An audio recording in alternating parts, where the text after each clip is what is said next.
If equipped, Active Driving Assist is a driver assistance feature that helps maintain vehicle position and speed. The system operates at speeds of up to 90 miles per hour or 145 kilometers per hour when lane markings are detected.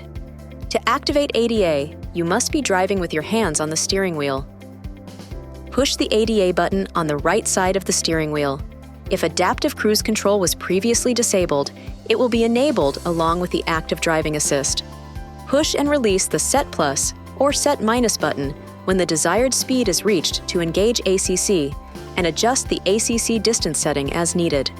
If Adaptive Cruise Control was active before enabling the Active Driving Assist, ACC will remain active with the previously set speed and distance settings. When all necessary conditions are met, ADA will automatically engage lane centering, and the steering wheel icon in the instrument cluster display will change from white to green.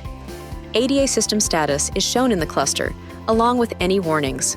For example, if the system detects driver inattentiveness, such as hands off the steering wheel icon will change from green to yellow to red to warn the driver.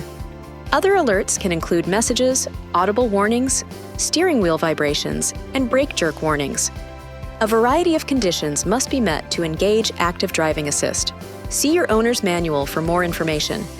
If any of these conditions are not met, the system will be temporarily disabled, then re-enabled when all the conditions are met.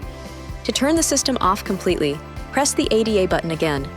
Keep the system off when driving in more challenging situations like urban environments, construction zones, bad weather, or on poorly maintained roads. Remember, the ADA system does not warn about or prevent collisions with other vehicles or obstacles and will not respond to traffic lights, signs, or cross traffic.